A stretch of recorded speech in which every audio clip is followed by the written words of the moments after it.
Vamos a estar hablando hoy acerca de un atributo de Dios que tal vez no es tan explícito, no es que aparezca literalmente Dios de pactos, pero sí podemos ver a lo largo de toda la Escritura que Dios se relaciona con su pueblo, con las personas de este mundo a través de pactos.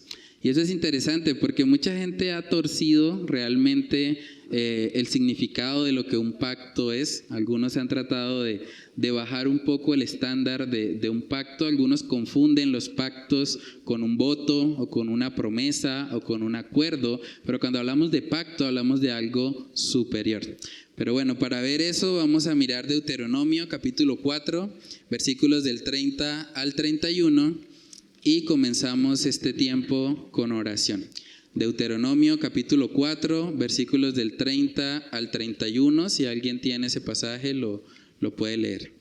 Dice: cuando estuvieres en angustia y te alcanzaren todas estas cosas, si en los postreros días te volvieres a Jehová tu Dios y oyeres su voz, porque Dios misericordioso es Jehová tu Dios, no te dejará ni te destruirá, ni se olvidará del pacto que les juró a tus padres.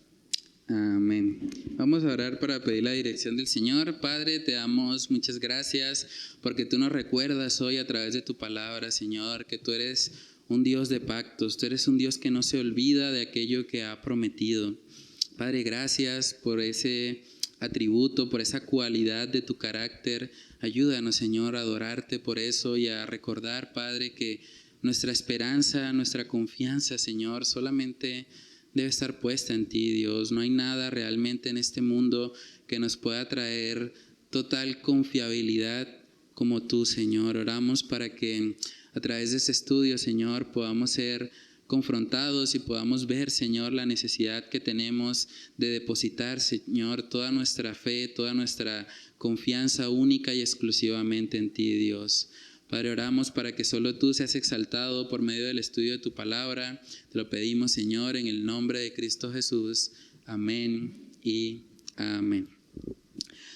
Bueno, hermanos, entonces ahí podemos ver un poco de lo que un pacto es. Ahí dice en Deuteronomio 4:31, porque Dios misericordioso es Jehová tu Dios, no te dejará, ni te destruirá, ni se olvidará del pacto que les juró a tus padres. El pacto que les juró, o sea, está hablando de algo mucho más alto, mucho más grande que simplemente un acuerdo, que tal vez, haber simplemente afirmado algo, sino que es algo que el Señor mismo juró. Cuando hablamos del pacto en el idioma original, un pacto es un compromiso solemne. Es un compromiso que realmente solo Dios puede hacer. Por eso el matrimonio es un pacto delante de Dios, porque el que une no es el sacerdote, no es el pastor, el que une es Dios.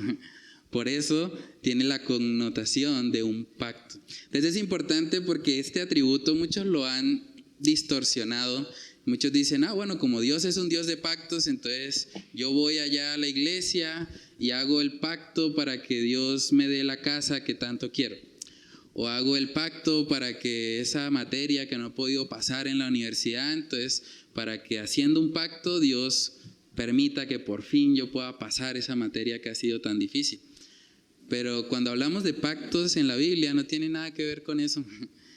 El pacto es un acuerdo solemne que Dios mismo hace para el bien de sí mismo y para el bien de sus criaturas.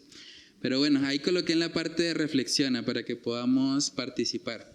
¿Por qué crees que Dios decide relacionarse en múltiples oportunidades con los hombres a través de pactos? ¿Pueden pensar en algunos pactos que vemos en la Biblia? ¿Qué ejemplos tenemos en la Biblia de pactos? Ese es un ejemplo, ¿cierto? Tenemos de hecho una señal de ese pacto que aún está visible hoy en día, que es el arco iris. Aunque, muchos han tratado de distorsionar el significado del arco iris, la realidad es que el arco iris es la señal de que tenemos un Dios fiel, de que tenemos un Dios que prometió que no iba a volver a inundar la tierra y no lo ha hecho. Ha sido fiel a su pacto. Entonces, ese es un ejemplo, pero es interesante, ¿no? Porque hay varios ejemplos de pactos en la Biblia. Aparte del pacto de Noé, ¿qué otro pacto podemos recordar de pronto en las Escrituras? El pacto con Abraham. El pacto con Abraham, ¿cierto? Le prometió a Abraham que saliera de su tierra y de su parentela y que le iba a dar una descendencia como las estrellas, le iba a dar una tierra, ¿cierto? Le iba a dar una nación y en su simiente serían benditas todas las familias de la tierra. Eso también fue un ejemplo de un pacto que Dios hizo y de un pacto que en últimas, gracias a Dios, no dependía de Abraham, es lo que estamos estudiando ahorita en el libro de Génesis. No dependía de Abraham, no dependía de su descendencia, dependía de quién es Dios. Y gracias a Dios que fue así, porque de lo contrario no habría realmente bendición si la esperanza estuviese puesta en esos patriarcas que vemos que fallaron de múltiples maneras. Entonces, bueno, coloqué también ahí, ¿qué diferencia hay entre un simple acuerdo y un pacto? ¿Qué diferencia ahora? Bueno, ya dije un poco de esa respuesta, ¿no? Pero ¿cuál es la diferencia entre simplemente acordar algo con alguien o un pacto? Por ejemplo, una buena diferencia ahí es lo que hoy en día llaman noviazgo. Sería básicamente un acuerdo. Pero llega a ser un pacto cuando se convierte en un matrimonio. Entonces, ¿qué diferencia hay entre un acuerdo y un pacto? Yo creo que el acuerdo en cualquier momento se puede acabar por alguna de las dos partes. En cambio, creo que el pacto es algo, como decía el pastor, más solemne, es algo más sagrado, es algo que es duradero.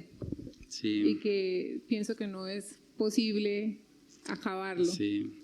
Entonces, claro, cuando hablamos de pacto, hablamos de un compromiso mucho más grande que un simple acuerdo.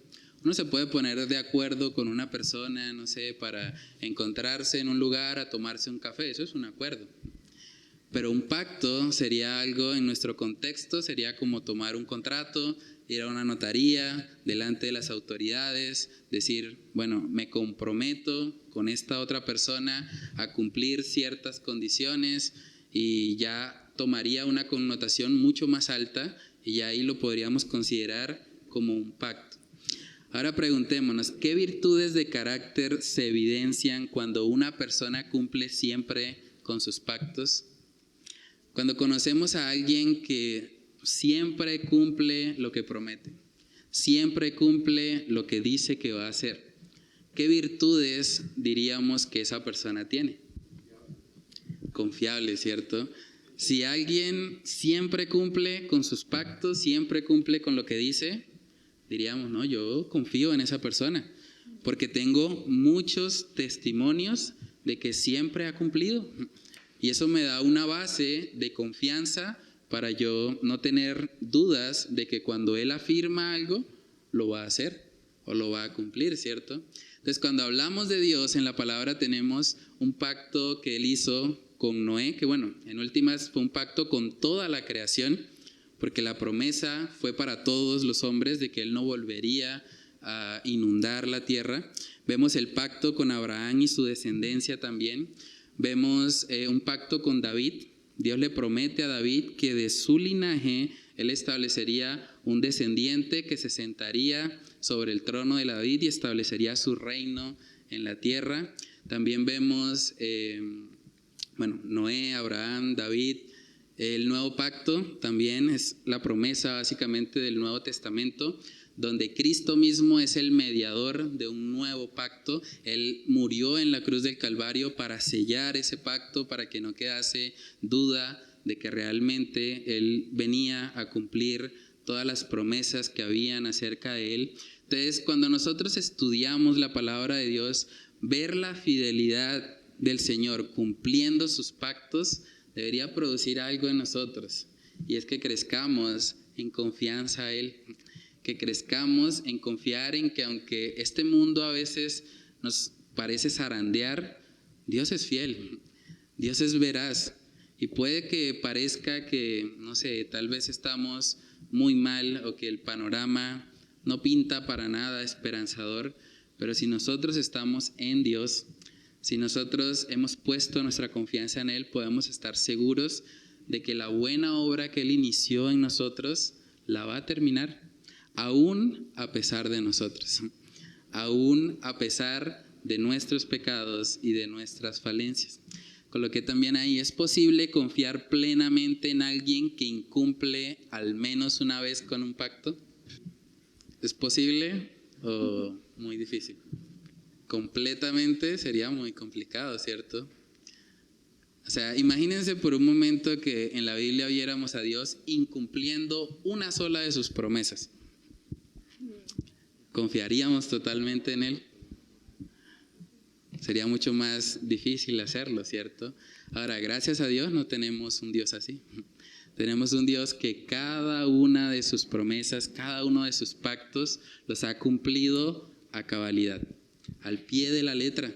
Entonces, es algo que de verdad debería motivarnos a aumentar nuestra confianza en Él. Entonces, vamos a ver el primer ejemplo de un pacto que vemos en la Escritura, o por lo menos explícito. Muchos entienden que habían otros pactos antes de este pasaje que vamos a leer, pero no están explícitos, más bien serían pactos implícitos. Entonces, miremos Génesis capítulo 9, esa es la primera vez que aparece en las Escrituras la palabra pacto. Génesis 9, versículos del 9 al 17. Miren, yo establezco mi pacto con ustedes y con su descendencia después de ustedes, y con todo ser viviente que está con ustedes, aves, ganados y todos los animales de la tierra que están con ustedes, todos los que han salido del arca, todos los animales de la tierra. Yo establezco mi pacto con ustedes y nunca más volverá a ser exterminada toda carne por las aguas del diluvio, ni habrá más diluvio para destruir la tierra. También dijo Dios: esta es la señal del pacto que yo hago con ustedes y todo ser viviente que está con ustedes por todas las generaciones. Pongo mi arco en las nubes y será por señal de mi pacto con la tierra. Y acontecerá que cuando haga venir nubes sobre la tierra, se verá el arco en las nubes, y me acordaré de mi pacto con ustedes y con todo ser viviente de toda carne. Nunca más se convertirán las aguas en diluvio para destruir toda carne. Cuando el arco esté en las nubes, lo miraré para acordarme del pacto eterno entre Dios y todo ser viviente de toda carne que está sobre la tierra. Y dijo Dios a Noé: esta es la señal del pacto que yo he establecido con toda carne que está sobre la tierra. Amén. Entonces aquí vemos un pacto entre dos partes, ¿cierto? Habla de Dios y todo ser viviente. Ahora, ¿ese pacto dependía en algo de Noé? Es curioso, lo llamamos el pacto de Noé, pero en últimas no es un pacto directamente con Noé, es un pacto tal vez en el contexto en el que vivió Noé, pero bueno, más allá de eso, podemos notar ahí que era un pacto incondicional. Era un pacto que en últimas no dependía si Noé se portaba bien o mal. No dependía si las siguientes generaciones se portaban bien o mal. Dios, por su infinita gracia, por su infinita misericordia, decidió que no iba a volver a destruir a la tierra con un diluvio. Y ha mantenido su promesa. No ha ocurrido nunca un evento como ese. Entonces, ese es un ejemplo de lo que podemos ver que es un pacto. Y hay muchos. El pacto de Abraham, bueno, dependiendo también de la teología que uno estudie, va a encontrar tal vez diferentes. Algunos entienden que había un pacto en Edén y el pacto consistía en que Adán podía comer todo lo que quisiera, a excepción, había una cláusula de que era que no comiera del árbol de la ciencia del bien y del mal. Pero cuando vemos explícitamente la palabra pacto, es aquí por primera vez en Génesis 9, 9. Entonces, bueno, vamos a mirar Gálatas capítulo 3 para ver un poco acerca de cómo el pacto es algo realmente muy serio delante de Dios. El pacto no es simplemente un acuerdo frágil o es algo que tal vez podamos romper cada vez que querramos, sino que cuando hablamos de un pacto hablamos de algo bastante serio delante de Dios. Gálatas capítulo 3, versículos del 15 al 18. Hermanos, hablo en términos humanos. Un pacto, aunque sea de hombre, una vez ratificado, nadie lo invalida ni le añade. Ahora bien, a Abraham fueron hechas las promesas y a su simiente. No dice y a las simientes, como si hablase de muchos, sino como de uno, y a tu simiente, la cual es Cristo. Esto pues digo, el pacto previamente ratificado por Dios para con Cristo, la ley que vino 430 años después, no lo abroga para invalidar la promesa, porque si la herencia es por la ley, ya no es por la promesa, pero Dios la concedió a Abraham mediante la promesa. Amén. Entonces ahí podemos ver un pacto, aunque sea de hombre, una vez ratificado, nadie lo invalida ni le añade. Así de serio es un pacto. Y el ejemplo que está poniendo acá es el contraste que había entre el pacto que Dios había hecho con Abraham, que era básicamente por la fe, y el pacto que luego hizo con Moisés, que ese sí era un pacto condicional. Él tenía que cumplir los mandamientos, tenía que cumplir con las obras para que Dios le bendijera, para que Dios guardara a la nación de Israel, para que el pueblo no fuese dispersado. Por eso vemos que en múltiples ocasiones, cuando Israel pecaba, el Señor los dispersaba. Y venía juicio y los conquistaban los persas y los babilonios. Y bueno, todo el tiempo era como que estaban en eso porque era un pacto que dependía del desempeño de Israel. Y el desempeño de Israel no siempre fue bueno. Entonces ahí podemos ver un contraste donde Pablo está diciendo, bueno, el pacto es tan importante, es tan solemne, el pacto que se ha hecho con Abraham, que la ley que vino 430 años después con Moisés no invalida el pacto que Dios había hecho ya con Abraham. Es decir, Dios en el cumplimiento de su pacto no tiene que añadir ni quitar nada de lo que Él ya había establecido. Por eso, para establecer un nuevo pacto tuvo que venir un Mesías, un Salvador que cumpliera a cabalidad con todas las necesidades, digámoslo así, o todos los requisitos legales de los pactos para poder establecer un nuevo pacto. Entonces, cuando nosotros miramos a Jesús, Jesús fue un mejor Salvador o fue un mejor profeta de lo que pudo haber sido Noé en su momento. Jesús es un mejor Abraham, Jesús es un mejor David, Jesús es un mejor Moisés. Jesús cumple a cabalidad con todos los requisitos de los pactos que el Señor había hecho con los hombres, y en Él se establece un nuevo pacto. Pero no quiere decir que el pacto anterior fuese invalidado o fuese cambiado. No, Dios cumplió a cabalidad con ese pacto en Cristo y estableció un nuevo pacto en Él. Entonces coloqué ahí también en el estudio, ver a Dios cumpliendo al pie de la letra con cada uno de los pactos que Él le hizo a Noé, Abraham, Moisés, David, etcétera, hay muchos, nos hace recordar que tenemos un Dios completamente confiable y veraz. Ver todas esas historias del Antiguo Testamento, esas no son historias moralistas, no son historias simplemente para que digamos, yo quiero ser como Abraham, o yo quiero ser como Isaac, o bueno, difícilmente alguien diría quiero ser como Jacob, o de pronto como Israel, pero en últimas, todas esas historias del Antiguo Testamento nos están apuntando a algo mayor. Y es que hay alguien que es el único que realmente cumple a cabalidad con todos los requisitos de Dios. Y esa persona es Cristo Jesús. En Primera de Crónicas, capítulo 16, podemos ver también que el rey David reconoció eso. El rey David alaba al Señor por causa de su fidelidad a sus pactos. Primera de Crónicas, capítulo 16, versículos del 11 al 18. Busquen al Señor y su fortaleza. Busquen su rostro continuamente.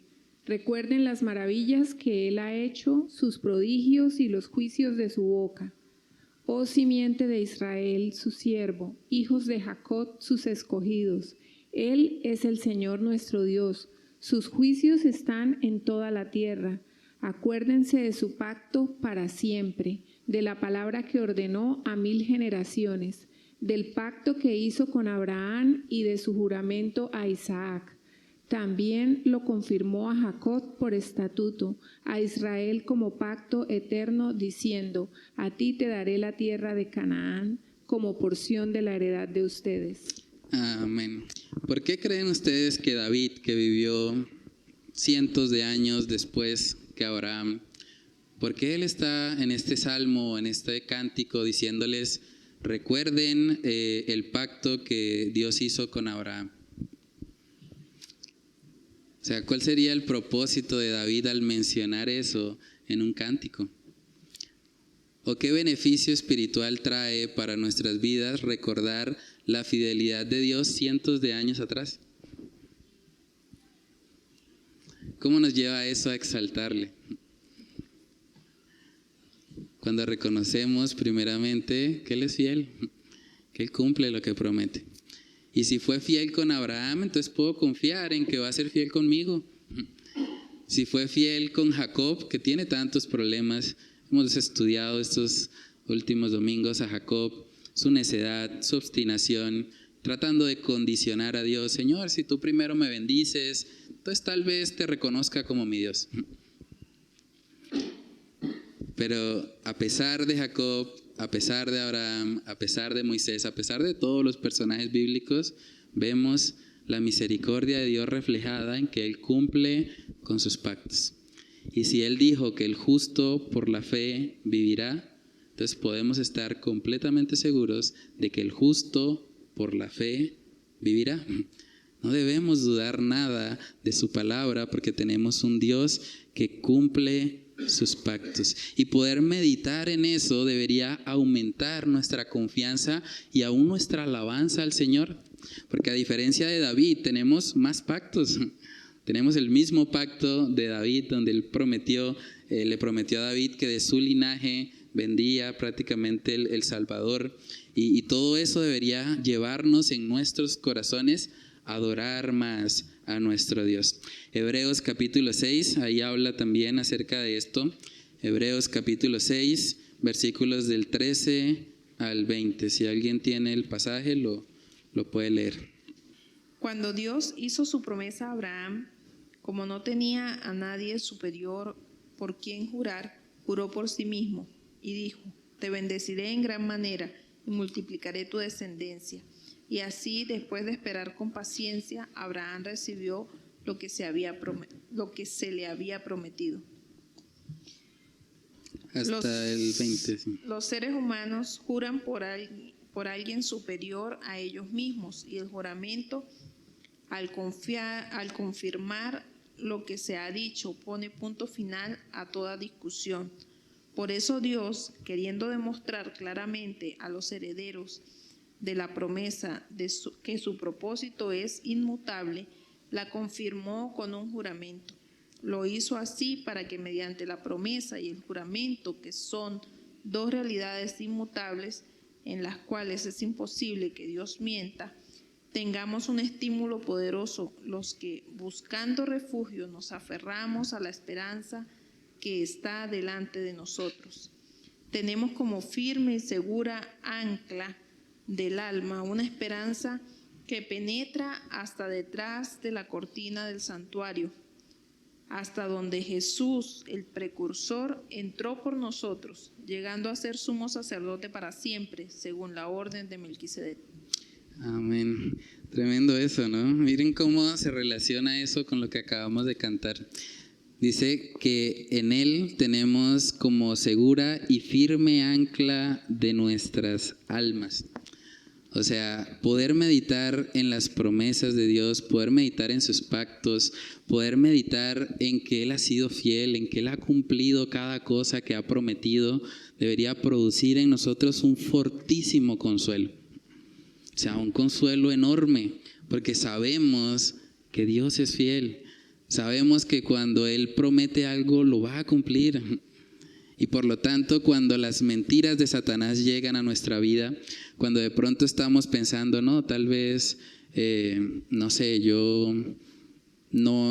tal vez ni siquiera Dios va a cumplir lo que yo pensé que Él iba a hacer en mi vida, o cuando de pronto estamos pensando, bueno, Dios tal vez no me va a proveer, o Dios tal vez no me va a santificar, o la obra que Él empezó en mí la va a dejar a medias, porque no, tal vez Dios se cansó tanto de mí, yo soy tan obstinado que ya no tengo arreglo.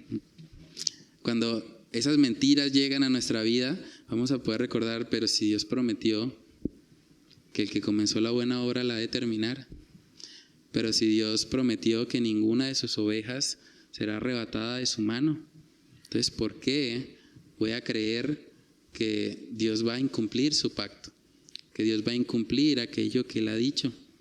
Entonces, poder meditar en eso debería traer a nuestras almas un fortísimo consuelo, como un ancla firme, y que nuestra alma pueda descansar y esperar precisamente en esas promesas de nuestro Dios. Es muy importante realmente para nuestras vidas de santificación, porque si nosotros estamos dudando acerca de Dios, si estamos tal vez pensando, bueno, tal vez eso que dice en la palabra no es tan cierto, tal vez Dios no va a cumplir tan a cabalidad como está ahí en las Escrituras. Si llegamos a creer eso, pues en últimas vamos a actuar conforme a una mentira.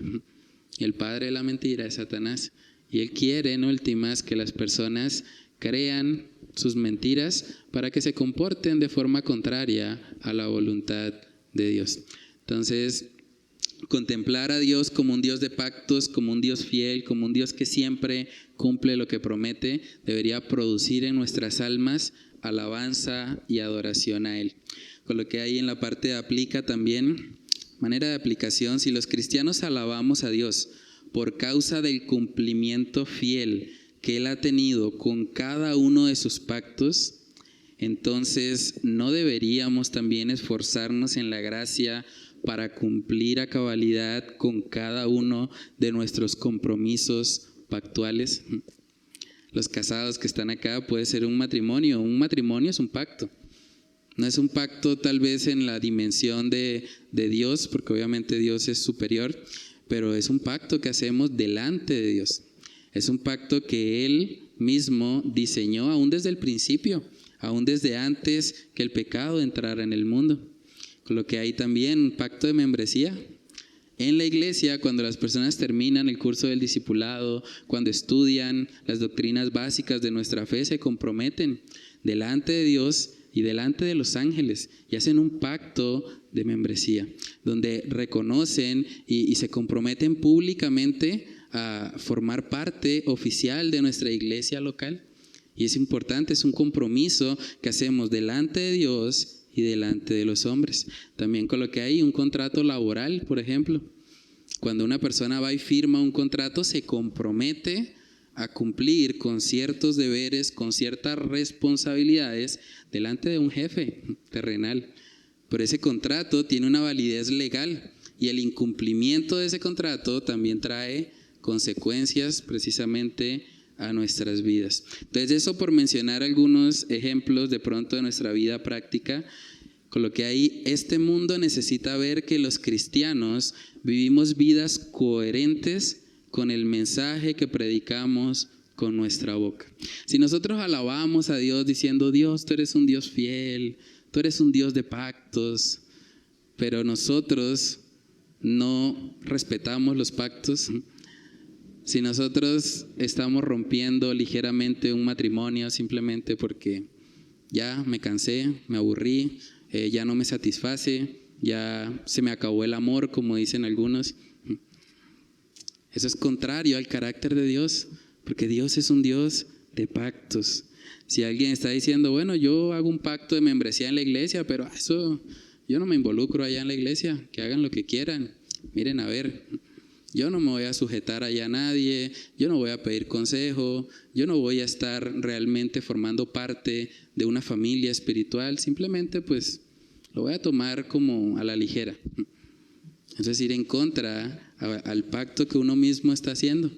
Y eso es contrario al carácter de Dios. O si alguien firma un contrato laboral y dice, no, este trabajo es como muy difícil, ese jefe es muy cansón. Entonces no voy a cumplir con mis deberes, voy a dejar el trabajo tirado, hago las cosas a medias. Eso también es contrario al carácter de Dios. Porque tenemos un Dios de pactos, un Dios que cumple aun cuando nosotros no cumplimos. Saben que si Dios hubiese de alguna manera condicionado su pacto al carácter de los hombres, Él no tenía que cumplir nada del nuevo pacto, Él no tenía que cumplir nada del pacto abrahámico, lo que estamos estudiando en el libro de Génesis. Cuando Jacob salió diciendo, no, pues ese es el Dios de mi papá, pues hubiese dicho el Señor, bueno, entonces mira a ver qué haces, tú solo, defiéndete. Pero gracias a Dios que su fidelidad no depende de nosotros. Miremos Malaquías capítulo 2, versículos del 14 al 16. Ahí podemos ver también cómo el matrimonio es una relación de pacto. Malaquías capítulo 2, versículos del 14 al 16. Mas diréis, ¿por qué? ¿Por qué Jehová ha testiguado entre ti y la mujer de tu juventud, contra la cual has sido desleal, siendo ella tu compañera y la mujer de tu pacto? ¿No hizo el uno habiendo en él abundancia de espíritu? ¿Y por qué uno? Porque buscaba una descendencia para Dios. Guardaos pues en vuestro espíritu y no seáis desleales para con la mujer de vuestra juventud. Porque Jehová Dios de Israel ha dicho que él aborrece el repudio y al que cubre de iniquidad su vestido. Dijo Jehová de los ejércitos: guardaos pues en vuestro espíritu y no seáis desleales. Amén. Ahí podemos ver que se habla de la mujer de tu pacto. Ahora, es interesante que en 2 oportunidades habla de la mujer de tu juventud. ¿Por qué creen ustedes que utiliza esa expresión? ¿Por qué sería importante para un hombre que está pensando simplemente en divorciarse, en acabar con su matrimonio, en romper el pacto? ¿Por qué sería importante recordar que la mujer con la que se casó es la mujer de su juventud? ¿Qué piensan? ¿Qué pasa en una relación de pareja cuando están jóvenes?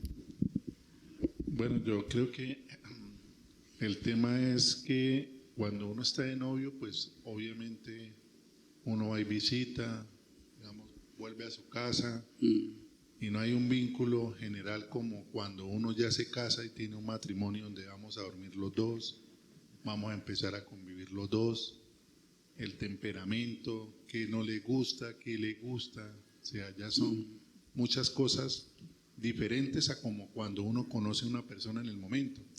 De poder decir, pues ya me habla aquí bonito, pero ya cuando estamos allá en la cocina ya me está hablando como diferente. Entonces, ahí es cuando ya sobre empieza. Sobre todo si no ha lavado la loza. Sí, ahí es como cuando dice la palabra, pues ya ahí empieza que soportados los unos a los otros. Ahí ya toca empezar a soportar todas esas cosas que realmente exige un matrimonio. Porque aunque tengamos responsabilidades cada uno, pues obviamente el saber de que cuando uno se casa, como dice la palabra de Dios, es para toda la vida. Aquí no hay vuelta de hoja de decir, no, es que, pues, no, yo de pronto era que estaba muy joven, o es que yo de pronto me arrebaté, o di un paso que no era, ¿sí? No, por eso yo siempre le digo a los jóvenes, esa es la invitación, es ¿para qué me voy a casar y por qué lo voy a hacer? ¿Sí? Es un compromiso que Sí, un pacto, sí, difícilmente nadie lo va a poder romper, sino solo la muerte, que es lo que dice la Escritura. Entonces, sí, en el caso de la mujer de la juventud, pues probablemente el momento donde hay mayor como satisfacción, por lo menos en términos humanos, en un matrimonio, generalmente es en la juventud. Entonces es como si Malaquías le estuviese diciendo a estos hombres, acuérdate de la mujer en la que tanto te deleitaste cuando estabas joven. Esa es la mujer de tu pacto. Recuerda todo el bien que ella hizo a tu alma siendo una mujer joven. Ahora, porque tal vez ha envejecido, porque tal vez ya no te agrada tanto físicamente, ¿vas a romper el pacto? O sea, ser al hombre consciente de que su motivación para permanecer en el pacto no debe ser la atracción física. No debería ser, pues es que ella se mantiene siendo joven. No, ella fue la mujer de tu juventud. El tiempo ha pasado, las arrugas tal vez han llegado, pero eso no debería cambiar tu decisión, porque tu decisión es de ser fiel, de cumplir con el pacto. Ella es la mujer de tu pacto. Y la exhortación es que no sean desleales. Ser desleal es lo opuesto al carácter de Dios, porque Dios es un Dios de pactos. Dios no rompe sus pactos, no rompe sus promesas. Entonces es una exhortación para que los hombres entiendan que su fidelidad no debe depender de las cualidades físicas de su esposa, debe depender del pacto que ellos hicieron delante de Dios. Otro ejemplo también está en Colosenses capítulo 2. Colosenses capítulo 2, ese es el contexto laboral de la época. Colosenses 3, versículo 22. Siervos, obedeced en todo vuestros amos terrenales, no sirviendo al ojo, como los que quieren agradar a los hombres, sino con corazón sincero, temiendo a Dios. Amén. Entonces la relación de siervo ahí en ese contexto era la relación de un trabajador. ¿Sí? Un siervo era una persona que cumplía de alguna manera con algunas exigencias que le iba a hacer su amo. Y el contexto, Pablo está diciendo, bueno, siervos, obedeced en todo a vuestros amos terrenales, no sirviendo al ojo como los que quieren agradar a los hombres, sino con corazón sincero, temiendo a Dios. Entonces es un mandato, aun cuando nuestros jefes tal vez no sean los más agradables, aun cuando tal vez exijan cosas que pues tal vez no queremos humanamente hacer, pero si nos hemos comprometido previamente a hacerlo, si hay un contrato laboral de por medio, deberíamos como cristianos soportar esa dificultad y ser fieles al pacto que hicimos, ser fieles al contrato que firmamos, siendo conscientes de que fue nuestra responsabilidad y fue nuestra decisión habernos comprometido así. Entonces es un aspecto importante. Nosotros alabamos a Dios por causa de que Él cumple sus pactos, que Él cumple sus promesas. Entonces de la misma manera nosotros como cristianos deberíamos cumplir con aquello a lo que nos comprometemos.